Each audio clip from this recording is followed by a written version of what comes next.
Bueno, vamos a seguir, ya solo nos queda una charlita más. Espero que ya estén ahí con el estómago más llenito, más despierto. El calor sigue igual, pero estómago llenito, corazón contento. Entonces, vamos bueno, voy a presentar a nuestro último speaker, Giovanni de León. Les comento, él es mi jefe de trabajo, así que por favor trátenlo bien. Entonces, bueno, Giovanni nos va a hablar un poquito acerca de Kubernetes. Ya vimos qué es Cloud Native, lo que enfoca Cloud Native. Ya vimos contenedores, que es como la unidad básica e importante de todo esto. Y ahora vamos a ver al orquestador, al maestro que hace mover todo este tema de contenedores. Entonces, démosle un fuerte aplauso a Giovanni. Gracias, muy buenas tardes, gracias Jimmy. Pues sí, trabajamos juntos realmente, entonces ahí estamos cabalmente en el equipo de nube, que es así como se le llama a la empresa donde trabajamos. Pues el día de hoy vamos a hablar un poquito sobre el despliegue de aplicaciones en Kubernetes. Por ahí hablaban que Kubernetes es una solución que puede ser en algún momento no económica, pero tampoco la más cara, ¿verdad? Entonces, sin embargo, pues tiene una razón de ser muy importante, ¿verdad? Que al final muchos de ustedes, ya sea que estén pensando ya a futuro a qué equipo unirse o más o menos en qué especializarse, si ustedes quieren seguir siempre del lado de desarrollo, quieren estar de repente, quieren ser DBAs, aunque pues piénsenlo bien. Entonces, de repente quieren estar en telco o algo parecido, ¿verdad? Entonces, creo que hay cosas que en algún momento nos ayudan y tecnologías que están constantemente saliendo, que en algún momento pues nosotros podemos irnos beneficiando, y una de esas es Kubernetes. Hablando un poquito en retrospectiva, pero si quieren, solo me presento, Giovanni de León.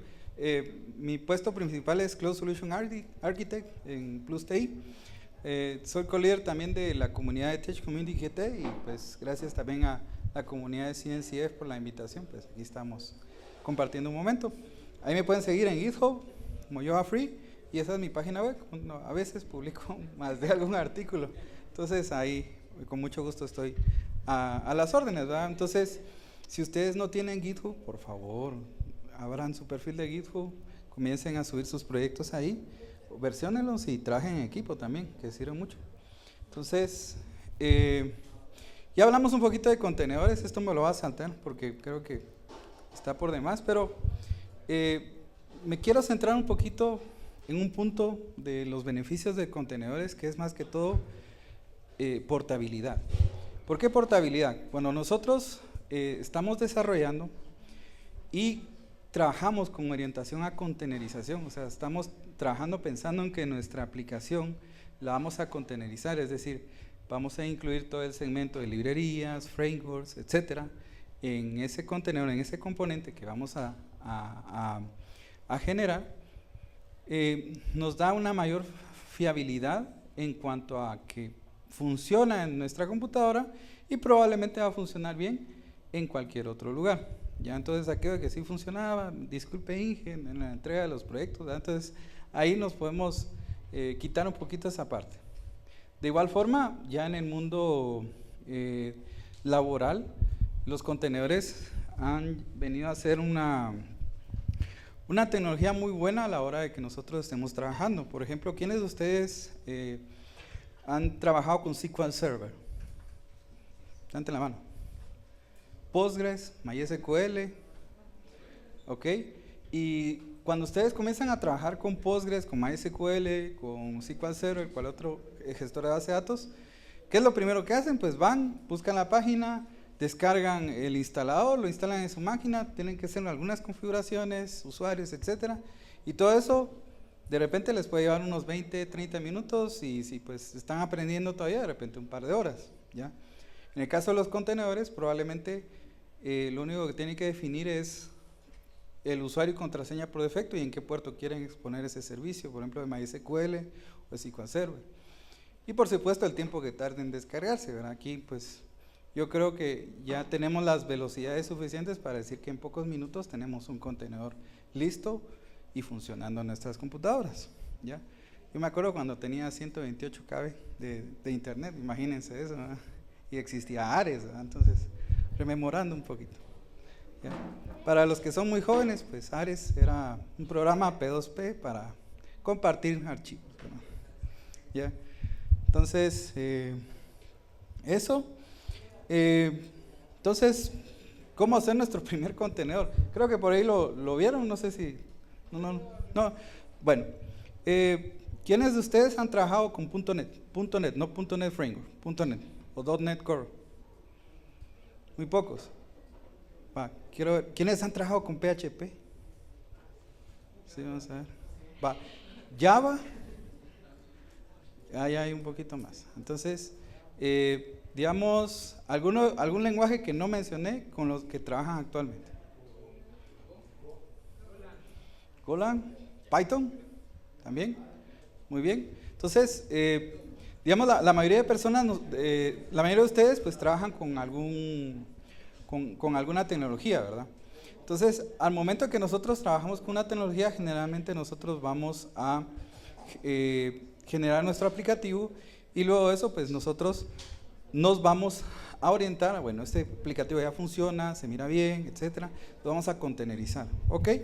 Entonces, pensando en ese sentido, esto no, aquí, les voy a mandar el enlace de estas demos con el Inge Byron, porque ya no me dio tiempo de subirlas porque estaba bien malo el internet acá. De hecho, sigue malo, ¿verdad? Entonces, hay que pedirle a la U un Starlink, ¿ya? O por lo menos en las nuevas instalaciones, ¿verdad? Lo bueno es que ahora ya están construidas. Antes veníamos como que 15 años poniendo la primera piedra, imagínense eso. Creo que Pedro todavía puso una primera piedra también.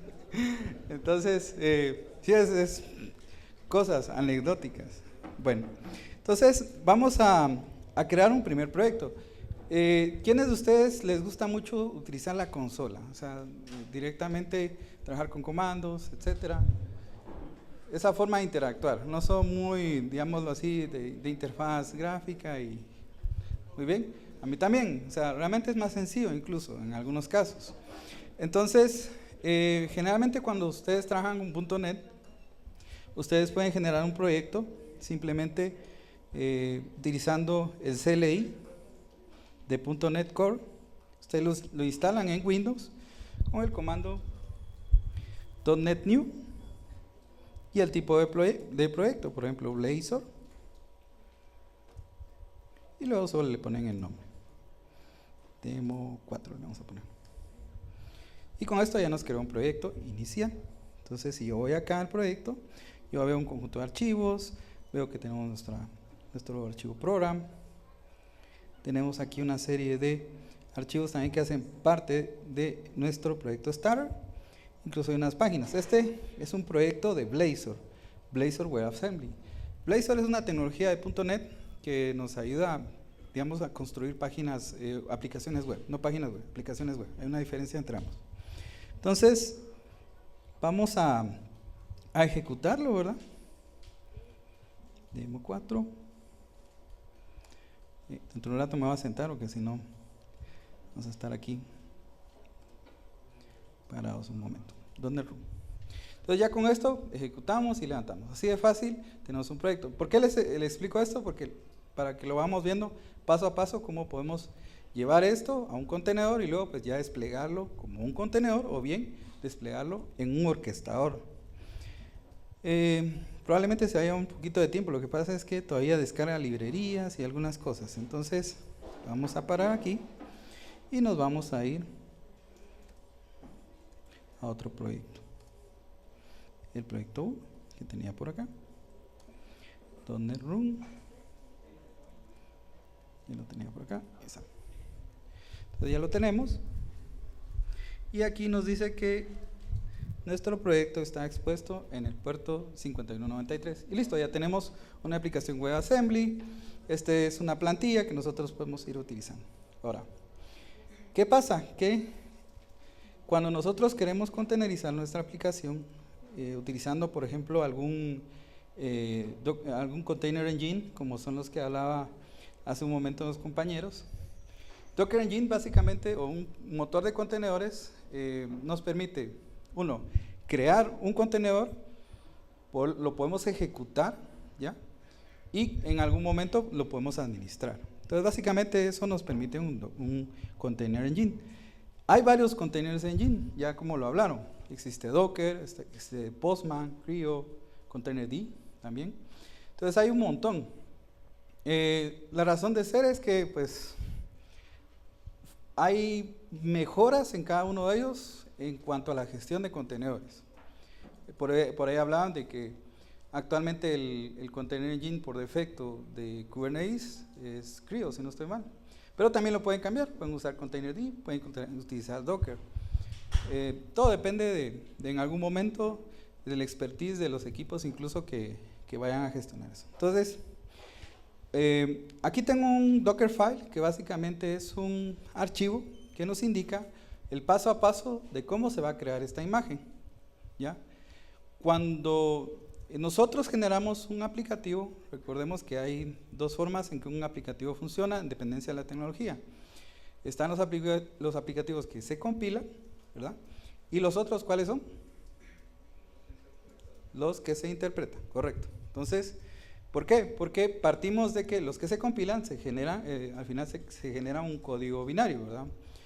En cambio, los interpretados, pues básicamente siempre utilizan el código fuente para poder ejecutar las acciones que realizan. ¿Algún lenguaje que es interpretado? Python, ¿cuál otro? PHP también, ¿ya? Pero Python también se puede compilar. Esos son de los temas interesantes. En sí, Python, exacto.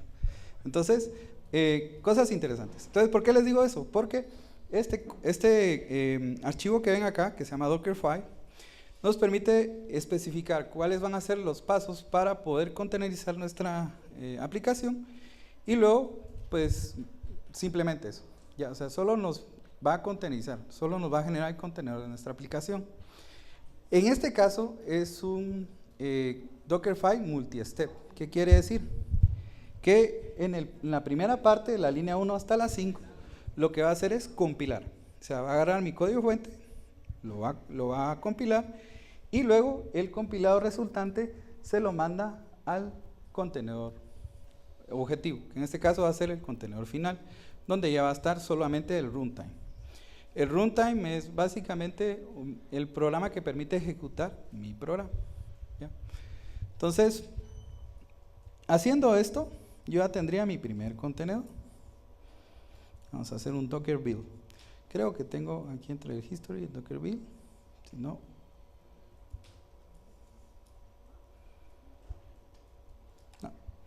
vamos a hacer un Docker build. Si ustedes tienen Docker, lo pueden instalar. Bueno, realmente Docker está disponible para varios sistemas operativos. La mayoría utiliza Windows, me imagino, ¿sí? ¿Quiénes tienen Mac? Caquero. Son bromas, pero sí, y digamos que realmente pues una Mac es, digamos, muy útil de utilizar. O sea, el sistema operativo es bastante sencillo de poder utilizarse y muy potente. Utiliza menos recursos que Windows incluso, entonces eso es muy bueno. Entonces le vamos a poner aquí, app1 le vamos a poner. Ahora, como mi internet está malo, pues esto tardaría. Entonces, aquí lo que hace es comenzar a descargar las imágenes que va a utilizar para poder generar el contenedor y luego de eso, pues ya nos va a generar esa imagen. Esa imagen se queda localmente, pero yo la puedo subir a algún lugar, a un repositorio de imágenes. Ese repositorio de imágenes puede ser un servicio que esté, por ejemplo, en una red. Nosotros podemos montar en algún servidor o incluso en una máquina virtual un registro de contenedores o container registry y podemos subir esa imagen ahí o podemos subirlo a algún registro de contenedores públicos. Hay varios, tal vez el más famoso es Docker Hub. ¿Alguno de ustedes ha usado Docker Hub? Vamos levantando la mano. Ahí está, también. Pero también hay otros proveedores, por ejemplo Azure, AWS, GCP, tienen sus propios proveedores de contenedores. Si dejamos esto acá, pues va a terminar su proceso. De hecho, vamos viendo que aquí pues va lenta la cosa, ¿verdad? Entonces se va a tardar mucho. Entonces lo vamos a dejar ahí. Yo ya tenía un contenedor, entonces eso nos va a ayudar. Entonces vamos a seguir avanzando por acá. Ven que estamos un poco mal de internet. Ahora, hablamos un poquito de Kubernetes. Supongamos que ya tenemos nuestro contenedor, ya lo subimos en algún registro de contenedores, entonces ahora vamos a utilizar Kubernetes. Kubernetes nos permite básicamente orquestar cargas de trabajo. Vamos a hablar en un momento qué son las cargas de trabajo. Pero también nos permite administrar de cierta manera cómo nuestras aplicaciones viven. Y a eso se le conoce como el ciclo de vida de las aplicaciones. Ya, recordemos, una aplicación va a iniciarse, o sea, se va a desplegar, va a iniciar, va a estar en ejecución. En algún momento esa aplicación puede que muera, ¿verdad? O sea, las aplicaciones pueden morir. De hecho, pues los sistemas tienden a fallar, ¿ya? Por alguna situación, algún mal update, alguna funcionalidad que de repente no es compatible con cierto grupo de servicios del cual obtienen información, etcétera. Entonces las aplicaciones tienden a fallar y eso es un hecho. Ya ustedes pueden hacerla perfecta, pero va a fallar. O sea, eso es un tema interesante, ¿ya? Y pues cuando ya comenzamos a tener múltiples componentes, múltiples aplicaciones en nuestra plataforma de software, esa complejidad también pues puede llevarnos a el fallo. Si ustedes buscan en YouTube, tal vez si lo quieren apuntar, pueden buscar Chaos Monkey. Es un video muy interesante sobre la complejidad que en algún momento pueden experimentar los sistemas como tal. Ahí habla mucho sobre lo que es la infraestructura de Netflix. En ese entonces, si no estoy mal, creo que iban por los 5000, le llaman microservicios, que básicamente es un componente pequeño de software que se encarga de una tarea en específico. Entonces imagínense, 5000 microservicios para abastecer a todos los usuarios, ¿verdad? Y tenían más o menos en peticiones, en ese entonces, como 150 millones de peticiones por segundo a su infraestructura. Entonces, imagínense esa cantidad de solicitudes. Eso fue hace 6, 7, 8 años por ahí, de ese video. Ya imagínense cómo están ahorita, ¿verdad? Y entonces, más o menos ellos, solo para que tengan la noción, Netflix tenía alrededor del, si no estoy mal, entre el 10 al 20% del tráfico de internet a nivel mundial el año pasado. Entonces, ¿y cuántas solicitudes ellos reciben por minuto, ¿verdad? Todos sus usuarios? Y ellos tienen más o menos por ahí como el 2 octavos de la población mundial en términos de usuarios, ¿verdad? Que estén activos es otro rollo, ¿verdad? Pero esa es la cantidad, ¿ya? De repente hay muchos bots también, entonces, esos son algunos datos. Entonces, Kubernetes nos ayuda a eso, a administrar esa gran cantidad de aplicaciones, porque imagínense ustedes, estar administrando 5000 componentes diferentes es un dolor de cabeza. Entonces, Kubernetes nos ayuda a escalabilidad, portabilidad, orquestación, automatización, alta disponibilidad y un montón de cosas más que en algún momento vamos a experimentar cuando ya estemos en esas situaciones, ¿verdad? Queremos nosotros que nuestra aplicación siempre esté disponible, tenga buen rendimiento y en algún momento podamos ver que en automático pues pueda ser tolerante a fallos. Entonces, Kubernetes nos ayuda a todo esto. Un tema interesante es que Kubernetes es una tecnología de orquestación, pero que básicamente eso se instala en computadoras. Generalmente estas computadoras se les llega a llamar servidores. Entonces nosotros tenemos el control plane y worker nodes, como ya lo explicaba un poquito Sergio. Entonces cuando nosotros digamos que desplegamos una carga de trabajo o un aplicativo, generalmente eso va a un worker node, ¿ya? Y generalmente el control plane determina a qué worker node lo va a hacer. A este conjunto de servidores también se le conoce como un clúster, ¿verdad? Entonces, nosotros podemos tener un worker node, solo uno, podemos tener 20, podemos tener 100. Realmente no hay un límite como tal, ¿verdad? Y cada worker node va a soportar la cantidad de aplicaciones que los recursos que tenga disponibles le permitan.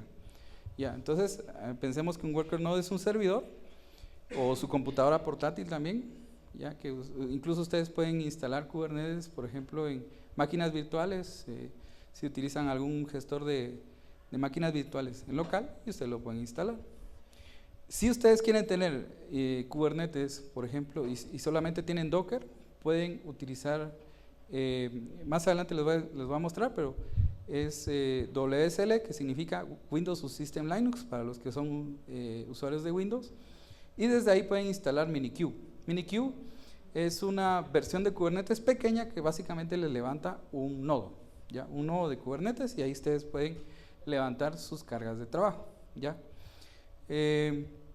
Entonces, Kubernetes administra básicamente en dónde colocar esa carga de trabajo, en qué servidor, basado en los recursos que tiene disponibles, porque puede hacer que tenga más cargas de trabajo. Lo vamos a ver en un momento.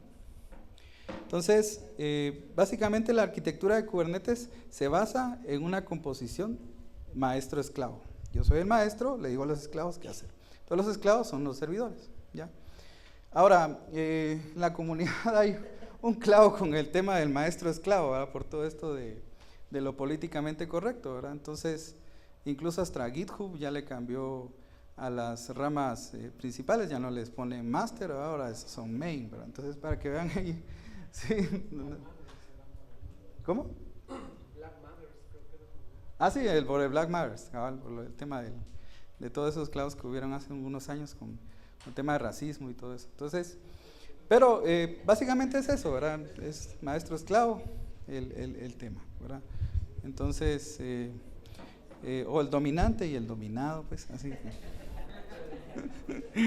Para que sea un poco más jocoso. Bueno, entonces tenemos, ¿qué es una carga de trabajo? Ahora, ustedes lo van a escuchar como workload, ¿ya?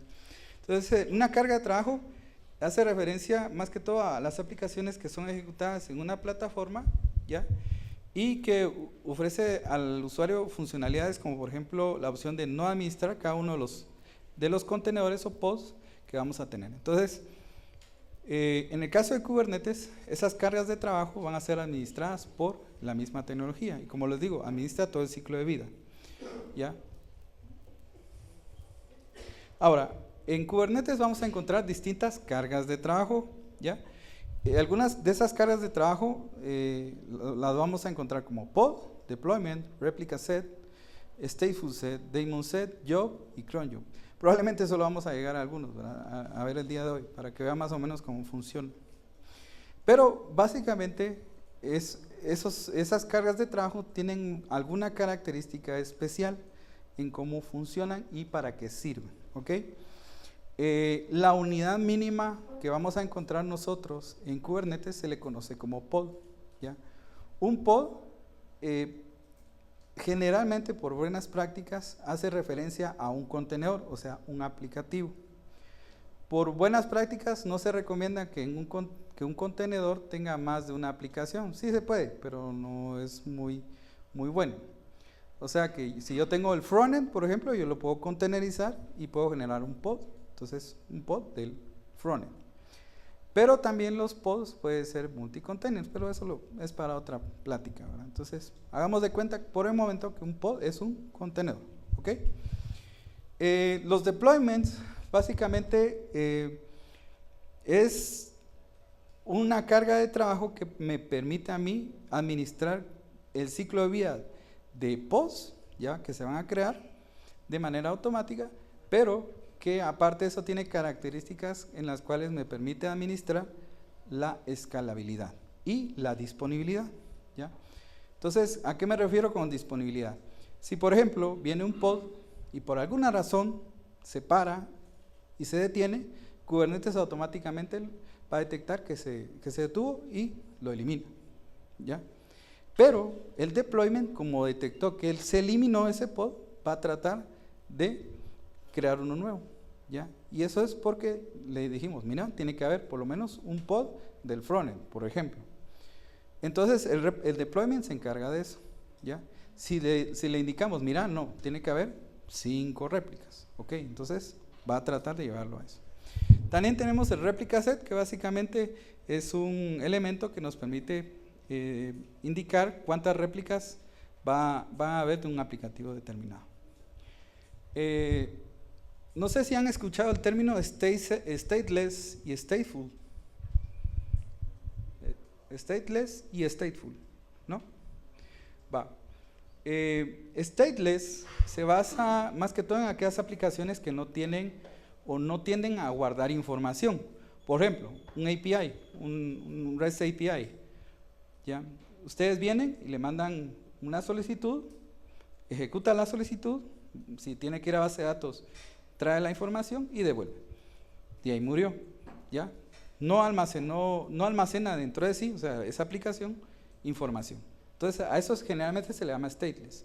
Entonces, la ventaja de eso es que nosotros pues no tenemos un mecanismo de almacenamiento de información en ese componente. Ahora, ¿qué puede ser un stateful? Es todo aquel aplicativo que sí guarda información. Por ejemplo, una base de datos para los que utilizan Redis, por ejemplo. ¿Quiénes utilizan Redis? Redis, ¿ya? Entonces, ese es un stateful. ¿Por qué? Porque almacena información, solo que en ese caso lo hace en memoria principal, ¿verdad? Porque es para caché. Memoria principal, memoria RAM, ¿ya? Por si no recuerdan lo de sistemas operativos. Muy bien. Tenemos también los daemon sets, los jump y los cron jobs. Por ejemplo, todos sabemos que hay ciertas aplicaciones que tienen que correr a cierto horario del día. No todo el tiempo tiene que correr, pero tienen que correr a cierto horario del día. En un servidor de aplicaciones, por ejemplo en Windows Server, nosotros podríamos poner una tarea programada y que ejecute una acción a tal hora, ¿verdad? Eso podríamos hacer. Pero en el caso de Kubernetes, nosotros podemos utilizar los jobs o los cron jobs, que básicamente lo que hacen es que nosotros podemos establecer un horario o una periodicidad para la ejecución de una aplicación o un elemento. Por ejemplo, que ese elemento cada hora va a mandar correos electrónicos de aquellos destinatarios que se encuentren en una tabla, en una base de datos. Entonces, llega la hora, se levanta el aplicativo y pues dentro de su lógica probablemente va a ir a traer a la base de datos esos registros, gestiona la operación y manda los correos electrónicos. Cuando terminó, muere y los recursos se liberan. Y para eso son los cron jobs. La intención de eso es no tener recursos que estén ahí ociosos, ¿verdad? El tema del ocio es bastante interesante en cómputo, en cómputo en la nube, porque básicamente el ocio es dinero, ¿verdad? Que ahí está prácticamente sin aprovecharse. O sea, que un aplicativo esté arriba, ejecutándose, usando recursos, etcétera, en cloud computing, es costos, ¿ya? Costos monetarios. Bueno, vamos a continuar. Despliegue de un pod. Vamos a desplegar un pod. Ahora, en Kubernetes nosotros utilizamos un lenguaje que se le conoce como YAML, ¿ya? Y el lenguaje YAML nos permite a nosotros describir de manera declarativa cómo nosotros vamos a generar un contenedor. Entonces, solo lo vamos a ver así a grandes rasgos, pero básicamente un pod, como es la unidad mínima, nosotros vamos a describir cierta información, por ejemplo el nombre de ese pod, y esto se les conoce como labels, que son como identificadores, son metadatos que permiten identificar a nuestro aplicativo. Y luego especificamos el container, ponemos el nombre y la imagen. Para los que han usado Docker Hub, por defecto, creo que la mayoría de clústeres de Kubernetes, el container registry que utilizan hace referencia a Docker Hub, ¿ya? Entonces, cuando yo pongo Nginx latest, estoy haciendo referencia a una imagen de Nginx que está en el container registry de Docker Hub, ¿ok? Entonces, ¿cómo voy a desplegar esto? Lo voy a hacer dentro de un clúster de Kubernetes. Yo aquí tengo dos clústeres, uno que tengo en Azure, utilizando el servicio Azure Kubernetes Services, y otro que tengo en Minikube. Ahora, para los que tal vez pensaban que es WSL o Windows Subsystem Linux, básicamente es tener un Linux dentro del sistema operativo Windows y nos permite a nosotros comunicarnos con Linux, ¿ok? Por ejemplo, yo aquí tengo Windows Terminal, entonces voy a abrir acá una nueva terminal, aquí por acá.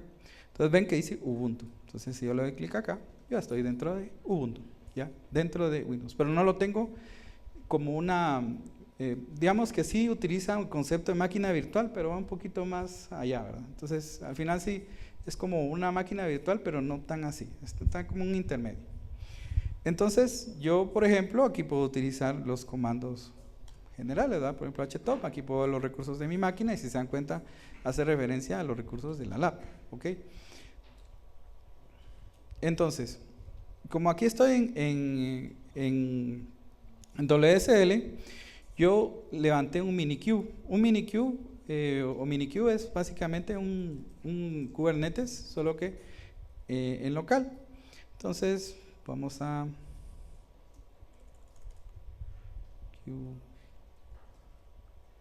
podemos usar alias, pero ahorita más que todo para enseñar. Voy a ampliar un poquito más esto, así lo podemos ver. kubectl get pods. Entonces, ahorita estoy corriendo un pod, ya, un pod como tal de Nginx, que es el que teníamos definido acá. Ahora, ¿cómo yo lo puedo levantar? Por el tema del internet, yo lo levanté de una vez porque pues si no se iba a tardar un montón.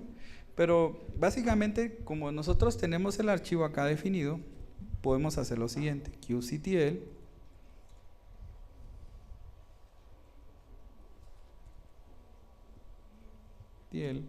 apply, de aplicar,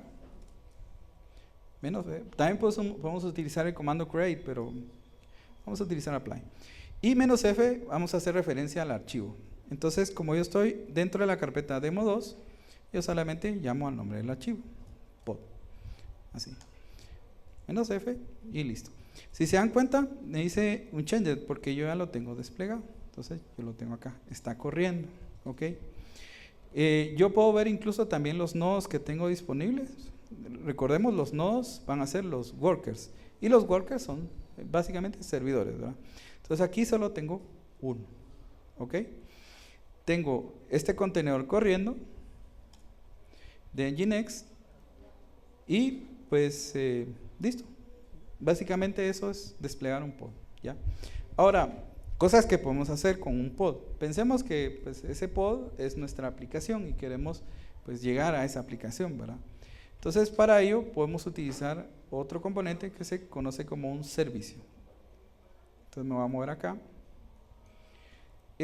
¿Cómo se da la comunicación dentro de Kubernetes? La comunicación acá se da básicamente con una arquitectura interna de comunicación de exposición de servicios. Cada worker node puede tener sus cargas de trabajo, que estos pueden ser pueden ser pods, pueden ser deployments, etcétera. Y estos pods exponen un puerto determinado de ese aplicativo que en algún momento pues, puede ser expuesto, ¿verdad? Hay aplicativos que no son expuestos, ya como un servicio que de repente solo envía correos electrónicos. Entonces de repente no expone una interfaz como tal, como una interfaz HTTP o algo parecido. Pero si expone una interfaz HTTP, como en el caso de Nginx, que es un servidor web, tiene un puerto. Y ese puerto nosotros lo podemos exponer a través de varios elementos de comunicación que se les conoce como servicios en Kubernetes. Hay varios tipos. Está el tipo Cluster IP, Node Port, Load Balancer, y pues cada uno de ellos tiene sus características. En el caso de Kubernetes, por ejemplo, si nosotros tenemos 3 worker nodes y hagan de cuenta que en alguno de ellos está un pod que contiene MySQL o Postgres y queremos comunicar un aplicativo que está en otro worker node hacia él, vamos a exponer ese servicio de Postgres, por ejemplo, utilizando un cluster IP o un node port. Lo importante es un cluster IP. Cluster IP y node port son servicios que exponen este aplicativo, pero únicamente lo exponen dentro de la arquitectura, de la infraestructura de Kubernetes. No lo expone hacia afuera.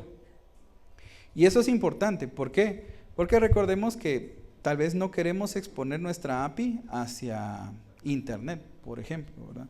Sino que queremos solo que esté dentro de nuestra infraestructura, ¿verdad? Entonces, Cluster IP y Node Port son dos tipos de servicios que nosotros podemos generar para poder comunicar nuestras aplicaciones hacia ese aplicativo. O sea, si yo quiero que mi API consulte una base de datos, entonces Cluster IP y Node Port es nuestra mejor solución. También está el de tipo load balancer, y en algunos cloud providers lo que hace el load balancer es crear un balanceador de carga, y depende de cómo lo configure yo, puede ser un balanceador de carga que se exponga hacia internet. Entonces, si yo lo expongo hacia internet, pues ya yo lo puedo consultar por medio de una IP pública, por ejemplo. Pero en este caso, pues según como lo tenemos acá, este es un servicio, ya, por eso tiene la etiqueta service, de tipo Node Port, o sea, es interno, ¿ok? Entonces, yo vengo y puedo utilizar o puedo hacer un apply de ese servicio.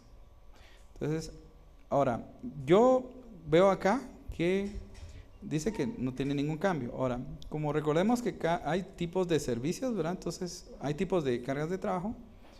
Entonces, vemos aquí que tenemos un servicio, y el servicio se llama Nginx SBC. Es de tipo Node Port, hasta tiene su propia IP, como ven acá. Kubernetes crea también algo interesante. Entre los worker nodes crea un sistema de básicamente una red virtual. Y esa red virtual permite la comunicación entre nodos, entre contenedores, etc. Y también podemos crear aislamientos. Es decir, que en algún momento, si yo quiero que solo cierto grupo de aplicaciones se comuniquen entre sí, podemos encerrarlas, ¿ya? Como una subred, ¿ya? Entonces eso también podemos hacerlo. Para esta charla no lo vamos a ver. Ahora, queremos exponer esto y ya queremos verlo, ¿verdad? O sea, queremos ver Nginx.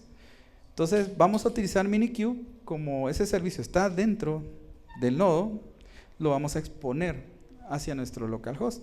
Entonces con Minikube lo podemos hacer. Minikube Service Nginx SBC. Y listo. Según esto dice que ya está expuesto en mi IP local. Recordemos 127.0.0.1 es la localhost, ¿verdad? Y me crea un puerto dinámico ya, que entre los que están disponibles. Entonces, si yo le doy clic acá, ya vemos que tenemos Nginx. ¿Ok? Excelente. Entonces, ya vamos viendo poco a poco cómo es que nosotros podemos desplegar nuestros aplicativos.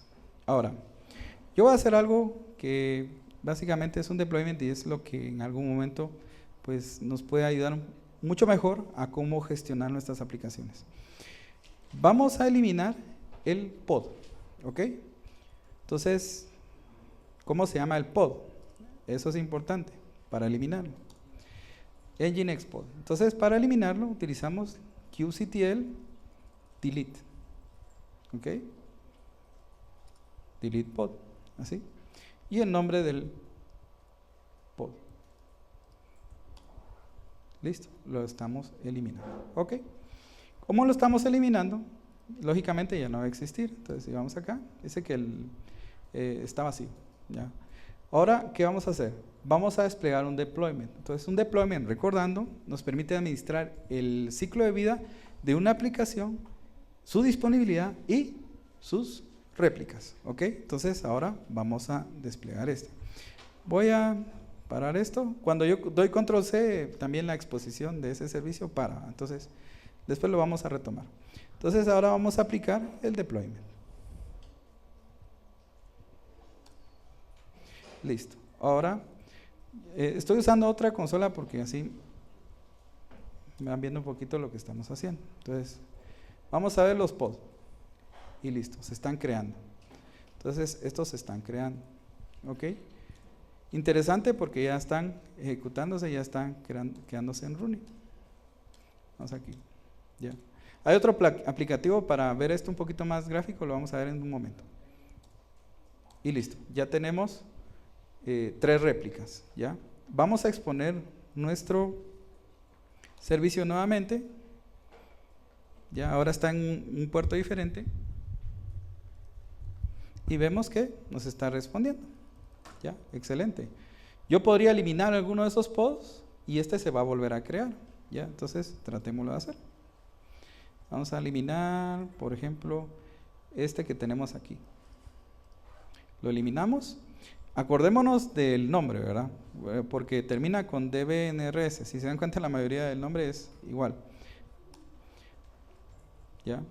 Yo vengo acá y sigue estando funcionando. A esto sigue funcionando nuestro aplicativo. A esto se le conoce como alta disponibilidad, ¿verdad? Y si yo vuelvo a ver, ven ahora que hay uno nuevo, ¿ya? Pero ¿qué pasa? Tenemos muchos usuarios, tenemos 10 millones de transacciones pegándole fuerte a nuestros contenedores. Necesitamos escalar. Bueno, entonces si vamos a escalar, lo podemos hacer automático. Ahorita lo estamos viendo manual, pero si quisiéramos escalar, aquí en el apartado de réplicas de deployment, podemos modificarlo a 15, por ejemplo. Bastante. Entonces, vamos a volver a aplicar. Vemos ahora la cantidad de pods y ya vamos viendo que va creciendo. Eso sí, así como va creciendo, también va creciendo la RAM, ¿verdad? En uso. Entonces, vemos viendo que ya está pidiendo pelo a mi máquina. Entonces, poco a poco, lógicamente va utilizando los recursos disponibles dentro de los workers, ya los servidores, que en algún momento le permiten levantar esos contenedores. Hay otros términos como lo que se pueden aplicar, por ejemplo, establecer límites de recursos, o sea que solo utilicen hasta cierto punto, cierta cantidad de recursos. Y eso es importante porque lógicamente si los dejamos sin los límites, lo que va a hacer Kubernetes o mejor dicho las aplicaciones, es que va a utilizar lo que tenga disponible, ¿ok? O sea que puede llegar a usar varios hilos del procesador y toda la RAM, si así lo quisiera. Entonces, importante establecer los límites. Entonces vemos cómo esto en algún momento va siendo funcional y a nosotros nos puede ayudar en cualquier momento. Vemos aquí que ya tenemos 15, pongámosle 45 pues. Vamos a subir un poquito más. Entonces, hasta que aguante la máquina. Entonces, podemos ir subiendo. Y vemos aquí que ya se están creando. Están viendo que algunos se están quedando en pending, ¿verdad? Cuando lleguemos a esta situación, vemos que ya subió también el uso de recursos, por ahí también está subiendo la memoria RAM, etcétera. Entonces, poco a poco se van creando. Puede ser que en algún momento queden en pending. ¿Por qué puedan quedar en pending? Porque ya no hay recursos, ya no hay dónde asignar pods. Por defecto, en Kubernetes, cada nodo puede tener hasta 110 pods, o sea, se pueden ejecutar 110 pods. Entre comillas, digámoslo así, porque sí se puede modificar según el tipo de nodo, porque hay nodos que sí son un poquito grandotes, ¿verdad? Entonces sí se puede tener más cantidad, pero va a depender un poquito de ciertas situaciones. ¿Cuál es el límite? Me acuerdo que eran como 256 de límite en la configuración, creo, o 350. Sí, por defecto 110, pero... 110, pero creo que el límite va por los 256 o 350, creo, por ahí está. Pero depende lógicamente del nodo. Ok, entonces vamos avanzando un poquito, porque ya creo que ya vamos a ir terminando. Aquí estamos. Entonces, repasando un poquito la comunicación, en este caso, pues, para poder llegar a nuestro servicio, pasó por a nuestro contenedor, pasó por un servicio de tipo cluster IP, node port, etcétera. Esto genera una comunicación similar a un proxy y luego de esto, pues ya el servicio se encarga de generar el balanceo de carga, o sea, enrutar la comunicación hacia alguno de los servicios disponibles, ¿ok? Este tema de balanceo de carga, disponibilidad, etcétera, imagínense ustedes sin que tuvieran que interactuar directamente con Kubernetes, lo hizo en automático, o sea, eliminamos un pod, se levantó, ¿ya? Y eso es lo que al día de hoy pues es muy valioso a nivel digamos, de aplicaciones administradas en la nube. Esto también lo podemos hacer en un data center, en un centro de servidores. Tiene sus matices, pero sí se puede hacer. Entonces, imagínense que ustedes no los tengan que llamar a las 3, 4 de la madrugada, aunque todavía sucede, porque se cayó un aplicativo, ¿verdad? Entonces, ¿qué si Kubernetes se encargó de levantarlo en automático? Entonces, esas son ventajas que en algún momento pueden ustedes tener. Ahora, la demo 3 solo les voy a explicar porque esto ya está desplegado, por tiempo ya no nos va a dar chance, pero básicamente esto, lo que hice acá fue desplegar este aplicativo que siempre uso en algunas demos, que hay varios microservicios que se comunican entre sí, utilizan una base de datos, utilizan un sistema de colas para interactuar. Tenemos un servicio de notificación en tiempo real utilizando tecnología que se llama SignAlert y tenemos un frontend. Todo esto está corriendo en Kubernetes. Entonces, yo aquí lo tengo en una de las terminales. Vamos a ver acá. Creo que lo voy a cerrar. Voy a ver si, es que como no tenía, esto lo tengo en un clúster de Azure. Dentro del repositorio ustedes lo van a encontrar, incluso lo pueden desplegar en un minikube, ¿ya?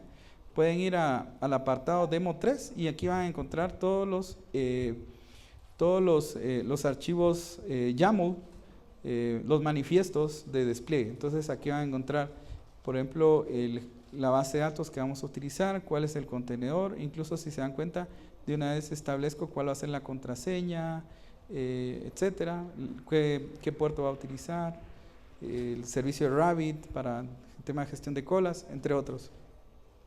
Y ahí están todos los aplicativos, el de pagos, el de órdenes, el de frontend, el de RabbitMQ. Entonces, vamos a ver si ya se conectó. Eso.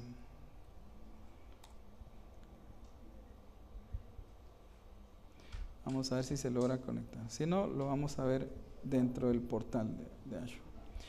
Entonces, vamos a ir aquí a Resource Groups.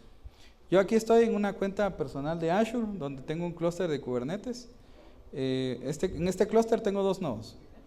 Entonces, vamos a ver acá. KS2. Workload. Vamos a ver acá. Generalmente, pues, ustedes pueden utilizar ciertos servicios en la nube. Algunos son gratuitos. Por ejemplo, en el caso de Azure, ustedes pueden practicar con Kubernetes en Azure, creando un nodo y tienen que utilizar los nodos BS4. O sea, eso es el nombre de la familia de la máquina virtual que va a utilizar para crear los nodos, y eso se los va a crear gratis, ¿ya? Lógicamente hay ciertas condicionales, pues, pero básicamente es eso. Entonces aquí, me hubiera gustado que lo vieran aquí en K9s, pero por alguna razón no está funcionando como tal. Entonces, acá, por ejemplo, tengo algunos aplicativos ya andando. Voy a ampliar un poquito esto. Entonces pueden ver que aquí tenemos el servidor de base de datos de SQL Server, tenemos RabbitMQ, Jaeger, Payment, o sea, hay varios elementos. Y yo puedo exponer esos servicios utilizando, o esos aplicativos utilizando servicios. Ahorita solo que cargue esto para que lo podamos ver.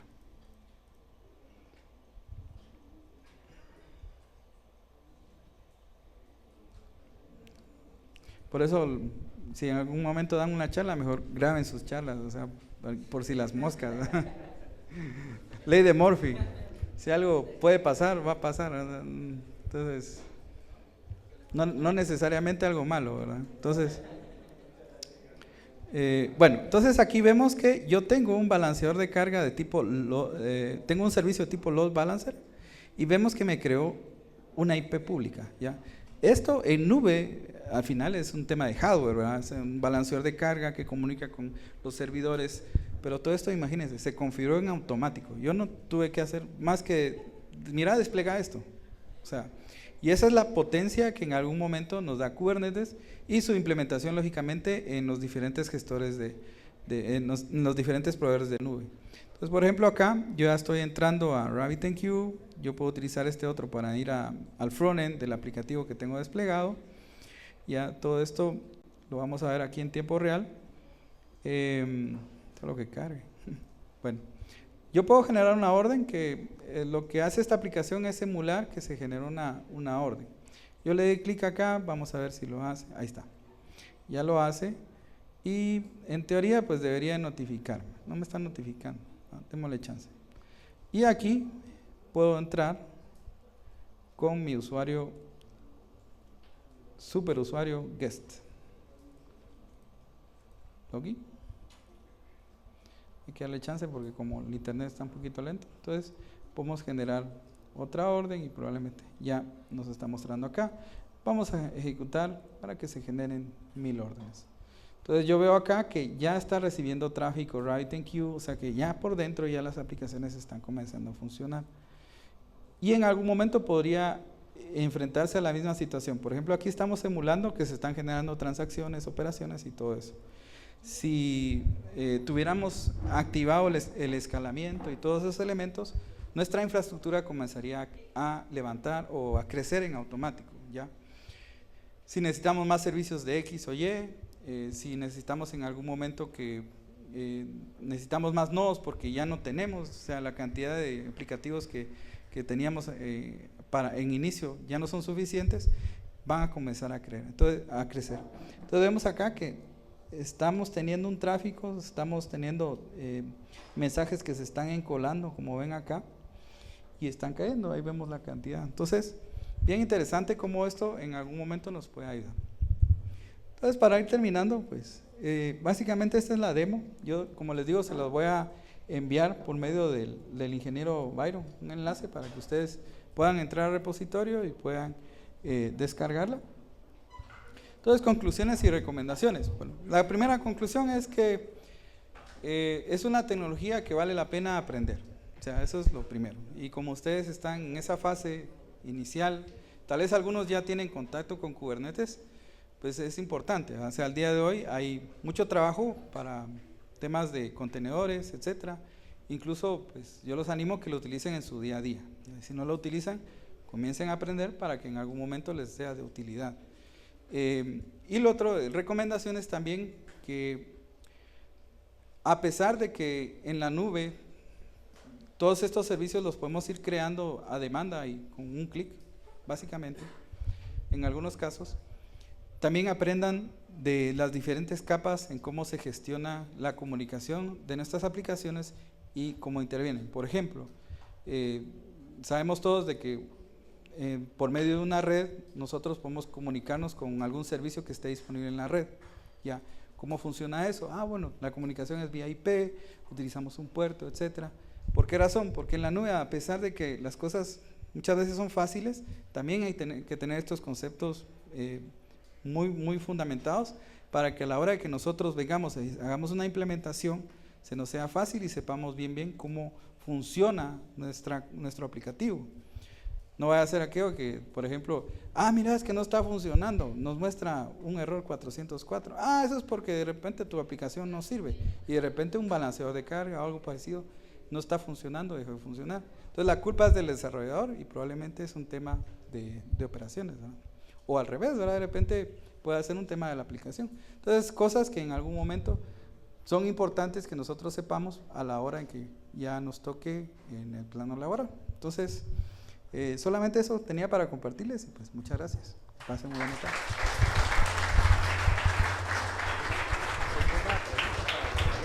Ya. Sí, pues. No sé si tienen dudas. ¿Alguna pregunta? Adelante, Pedro.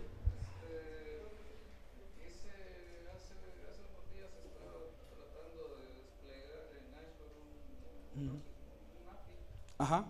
Pero tenía el problema de que el tamaño del contenedor cuando lo generaba, yo esperaba que fuera un contenedor como de 200 megas. Sí, pues. Pesaba 1 punto y tanto gigas. Ok, era grandecito. Era grande y no hacía gran cosa para pesar tanto. Entonces, ¿qué puede hacer uno para controlar eso? Fíjate que cuando uno crea un contenedor, al final estás creando una imagen que se basa en un sistema operativo base, por así decirlo, o puede hacer que ya sea una imagen que tenga algún tipo de componentes instalados. Por ejemplo, si es una imagen basada en Node.js, probablemente ya trae Node.js instalado. Pero muchas veces también instalamos librerías o cosas adicionales a esa imagen, ¿verdad? Entonces hay que tener cuidado en ese sentido, ¿verdad? Cuando nosotros creamos nuestro contenedor, ver qué librerías estamos agregando. Otra cosa importante es cuando, por ejemplo, vos estás creando un contenedor y es un aplicativo que estás compilando. Entonces, generalmente en el Dockerfile, acompañado al Dockerfile va otro archivo que es Docker Ignore. Entonces, eso nos ayuda a que, por ejemplo, si en la misma carpeta donde está tu código fuente que vas a compilar o que ya está compilado, hay otras cosas que de repente no querés agregar al contenedor, eso lo que va a hacer es evitarlo. Es como el git ignore, por ejemplo, ¿verdad? Entonces, hay que tener cuidado en eso porque de repente le estamos metiendo ahí binarios o cosas que probablemente no sean parte del programa, ¿ya? Entonces, probablemente por ahí va el asunto, ¿verdad? O librerías o archivos adicionales del proceso de compilación que se están integrando al contenedor. Ajá. Bueno. Para ganarse una playera, por favor. No, me la hubieras modelado. Ahí está. Entonces, una playerita de la